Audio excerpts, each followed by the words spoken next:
So even though you were arrested for having with 2 kids that's 8 years old, then you don't even have to register. So you're going to be moving in next door to somebody and you don't even have to register. That's what I mentioned about the failure of the criminal justice system. And you're going to go home and you've got kids of your own, right? Yes, sir. Howdy, howdy, howdy, everybody. I am RJ, and this thing of ours is called Crazy News Reacts, where I scour the globe for strange, interesting, and crazy news videos and bring them to you every day, almost, at 3 o'clock. And then on Friday, Saturday, and Sunday, where Ryan and I do a live stream at 3 p.m. about a roundup of the weekly news and then one really interesting story. And we have pictures and videos for everything, so it's not just somebody reading the news. I encourage you to hit that like button right now. Go on, do it. You can do it. Yeah, man. Thank you so much.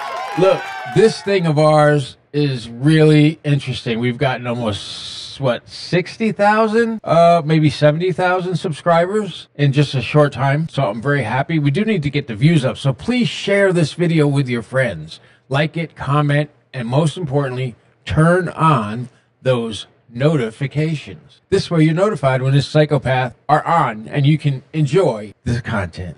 So today I'm talking about the parole system. Specifically, one guy, one perv, put whatever word you want there. I can't stand these people because I was molested as a child and this shit really, really affects me deeply, you know? And the story is about the parole system, but is it really? I mean, society is complaining that parole boards don't let enough people go. And while that is true, it's a minority of people who should not get parole. But everybody's painted in the same brush in prison. And unfortunately, this process of sending someone to prison right here in America is full of rules, standards, and all of this meant to guarantee fairness and predictability. An incredible amount of energy and attention is given to the process, and rightly so. But in sharp contrast to that, the process of releasing people on parole are relatively ignored by the public and, frankly, by the law. Look, state paroling systems are vastly different. It is almost impossible to compare them, but 16 states have abolished or curtailed discretionary parole, even though that's part of the sentence. I sentence you to 4 to 8 years. That means in 4 years, the person goes to the parole board. Nobody really ever gets parole anymore. And they want to build new prisons. I think we did this in the 90s. It didn't work out too good. But look, this story today, I do not approve of this guy. I don't believe this guy. Let's go check it out. Sentence was 10 years consecutively to each count. Parole date 12/23/2024. Good time date is 2/26/2026. Full time date 12/23/2039. Would you like to make a statement before we begin? Yes, sir. Go ahead. I've been here. I took good time classes. I'm the head barber. I'm a trustee. I'm the head barber. I worked in the kitchen. I've been doing my best. I'm staying out of trouble up in here. I ain't have no write-ups. I never got rolled up or never got in no trouble. I always distanced myself from trouble. I just want to go home and take care of my family and my kids. My dad and my mom, they're sick. They need my help. I just ask for a second chance. Thank you so much. Yes, sir. Today, Mr. Prater will be handling your case, but we're going to hear from the victim. Are you with us? Okay, you may go ahead. Would you state your name? Yes, Okay, you may proceed. Yes, to me, it's very shocking that he is trying to get parole or probation or whatever he's trying to get because he's 2 of my children. Second of all, we made an agreement that he would do all the time. So, and then he wouldn't have to register as a sex offender. So that was the deal. So he even going against the deal that we made. My daughter, so people can have an understanding. My daughter was a baby when I met him. My baby was 6 months. My daughter, since she was a baby, my daughter told me this was going on as long as she can remember. And I asked her why she didn't tell me, and she told me she didn't know what it was. So I'm just giving you the mental state of this man. My second daughter that he molested, with the first daughter too, he even wanted my daughter to call him father, call him daddy. That's how sick he is. The time that he has gotten for two children, my children are damaged mentally because of this. It would never go away. I used to watch Snap on TV, and I used to try to protect my kids thinking I was doing something when I was actually living with a monster myself.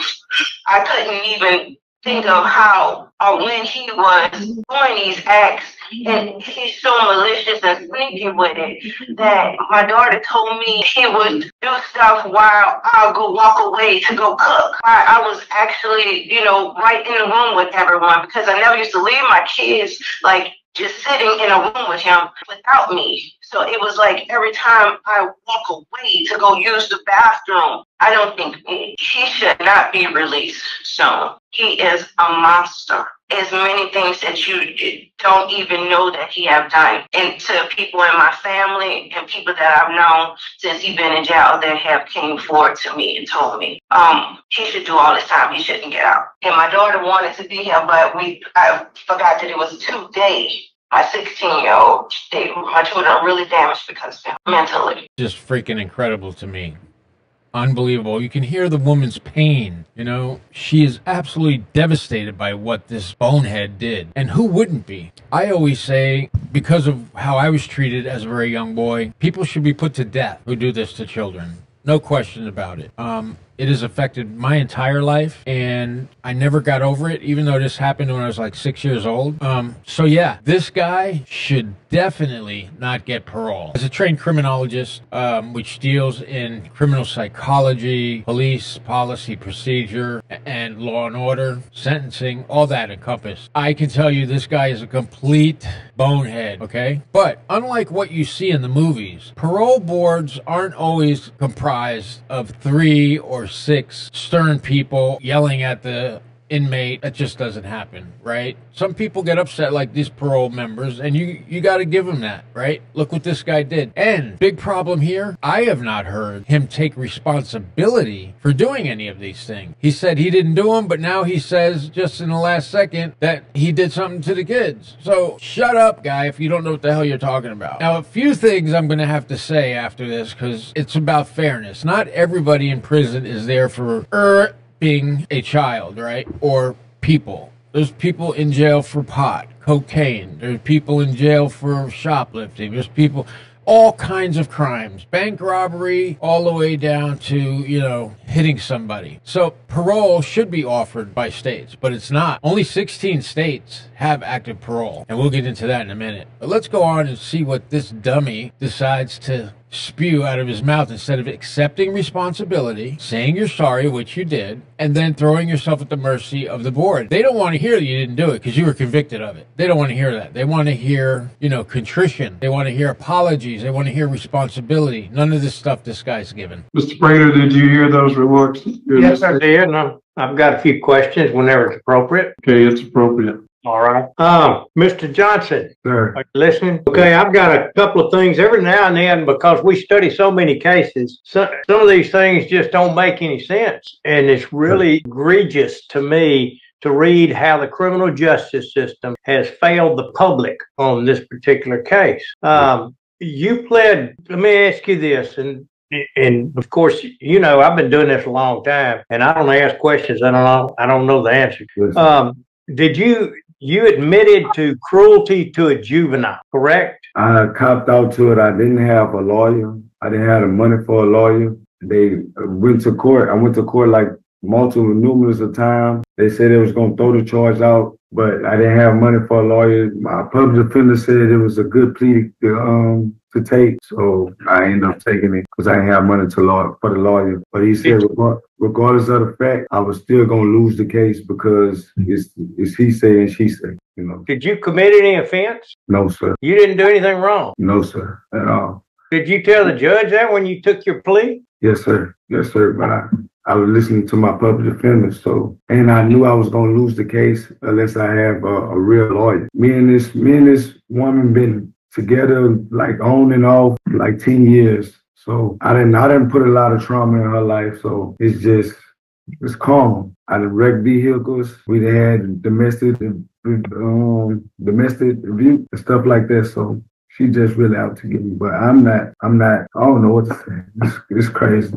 Hey, well, let me say something then. You were originally charged with sexual battery of a juvenile, 2 counts. Yes, ma'am. But they have indecent behavior with a juvenile, 2 counts, and aggravated rape. That's what you were originally charged with. Yes, sir, but they ain't have no evidence at all whatsoever. Well, that's not exactly accurate. Remember, I told you I usually know more than I may seem like, but they did have evidence. Evidently, because you chose to take a plea that's to something that's not even a sex crime. Do you have to register when you get out? No, sir. So even though you were arrested for having sex with 2 kids that's 7, 8 years old, then you don't even have to register. So you're going to be moving in next door to somebody and you don't even have to register. That's what I mentioned about failure of the criminal justice system. And you're going to go home and you've got kids of your own, right? Yes, sir. Have you taken any sexual abuse courses since you've been arrested? Yes, sir. Name them. Living in balance. Well, that's not, that may have a component to it, but that's not a sexual abuse class, not geared specifically for somebody with the charges. And I understand you're not saying you committed these charges, but you're saying you committed some felonies because you pled guilty to it. So it's just really confusing in your situation. Another sad thing about it to me is you're going to be getting out in February of 26, no matter what we decide. Is that not correct? I just took another class, so it's December the 28th, yes, sir. So you'll be getting out December of 25 next year. Okay, so you're going to get out next year. You don't have to register. In your eyes, you did nothing wrong. And in the court's eyes, you didn't commit a sex crime, so you don't have to register. I'm just confused. I guess. You got something else to say? Yes, sir. While I've been incarcerated, I have asked God to forgive me for the things that I did to her. And, and I just ask for forgiveness. I just want them to know that I still care about them. This convict's body language is all over the place. It's obvious he's lying, deflecting, looking to the floor to get a couple more seconds to answer. That gives you more time to think. So all of those things are signs of deception. This guy should not get parole. Sex offender, no parole. But check this out now. Don't use baby mama or sling words when you go in front of a parole board.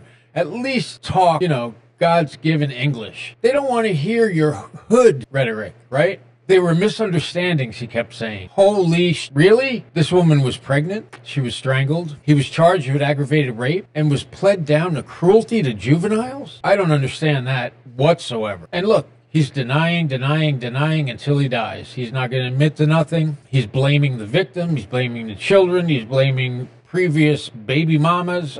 There's no responsibility taken by this guy. And to say that all the charges are made up, come on, man. Now, let's forget about this guy. Parole should be a normal thing of the criminal justice system, right? You sentence somebody to 5 to 15 years. At 5 years, they become eligible for parole. So they go before a board just like this. Here's my problem. When these guys do their time, let's say 5 to 15, they do the 5 years, and they go in front of a parole board. Okay? 9 times out of 10, the parole is never granted on the first appearance. They hit you 2 years, you come back in 2 years, then a couple more are paroled, and then those that aren't are hit with 2 more years, they come back, have a better chance of parole 3rd time, 4th time, 5th time. I think it's double jeopardy. Here's why. Myself and a lot of researchers and psychologists think, researchers, lawyers, some judges and prosecutors think the parole board should not be deciding whether or not to keep someone in jail based on the crime. That's what the trial judge does, right? So you go in front of the judge, you've been found guilty, the judge sentences you. Okay,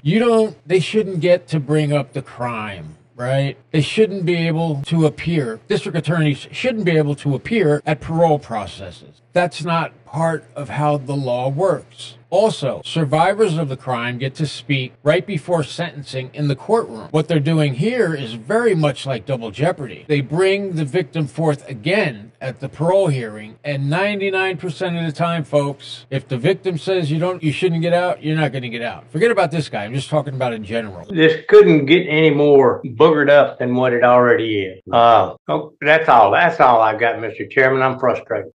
Ms. Stapleton, do you have any questions? I sure do. I want to ask you about 2016. I see here in 2016 in Tangipahoa, there was other charges brought against you. Domestic abuse battery of a pregnant victim, domestic abuse battery by strangulation, resisting an officer by flight, cruelty to juvenile. So the domestic abuse battery in 2016 of a pregnant woman. Who was that woman? That's my baby mom. Baby mom. Yes, so that's not Miss Harvey? No, ma'am. That's what it's all about. I was cheating and I made kids on them and stuff like that. So you were with Miss Harvey during that time? Yes, ma'am. And so then you had another lady. Yes, ma'am. Okay. Part of that also was a home invasion. What was that about? It was a big misunderstanding. I guarantee you. So let me ask you this. Let me tell you what a perfect storm is in Louisiana for a homicide. The perfect storm is a domestic abuse battery of a pregnant victim. And then when you add strangulation, the number one cause of death for pregnant women is domestic abuse battery. And then the number one cause of death just by domestic abuse battery is strangulation.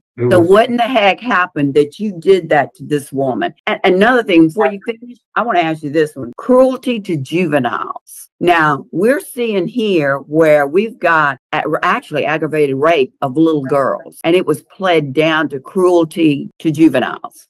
What did you do to those juveniles? I was really mean to them. I did not sex with them, no kind of way. You just beat them up? No. I just was mean to them. I used to kick them out the room. I used to do stuff like that. I used to not let them go outside and play and stuff like that. The mom twisted everything up, but you know, that's how it be. You know, females, that's how it be. Yeah, because you got in 2018, you got a domestic abuse battery against you with children present. Is that Miss Harvey? That's the same female. She pressed charges on me the whole time. She controlled it. She pressed charges on me the whole time. We was together. Miss Harvey was controlling, or this other lady, the baby mom? No, Miss Harvey. All right. So, but the other lady was the one you beat up, and she was pregnant, and she was strangulated. And so how did Miss Harvey have anything to do with that? No, that's my baby mom. Right. So she pressed charge. So we got two women that you've done this to. Just one. She put. Okay, never mind. Never mind. It's two different situations, yeah. It's two different. Yeah, I'm seeing that. And two different situations of violence too. So I agree with Mr. Prater, and I agree with Miss Harvey, who called in on behalf of her children. Their lives are forever altered. And you, sir, are a child predator. And you are a danger to society when you do get out, because nobody's going to see you coming again. I don't have any more questions. Okay. Thank you, Ms. Stapleton. Mr. Johnson, I heard you say earlier that you apologized to the mother and you didn't say anything about the kids. I apologize to the mother and the kids, the family. Okay, but you just said the mother in your first statement. That's what kind of caught my eye. And when I was reading through this case, I see where the children were interviewed. And I really don't like going through that because it really kind of screws them up. But they were saying the things that was happening, and you think the mother encouraged them to say those things? That mother, I'm not playing the victim, but she's something. I see. I have no questions. No more questions. Is the panel ready to vote? Yes, sir. Yes, sir. Mr. Prater? Deny for a number of reasons. As I went over, he is not admitting to, you don't get an obscenity charge and plead guilty to an obscenity charge because you won't let the kids go out to play. And so he's not admitting to even what he pled guilty to. And so I have a problem with that. He's going to be getting out next year anyway. And so I don't think he served enough time for the offense that he committed.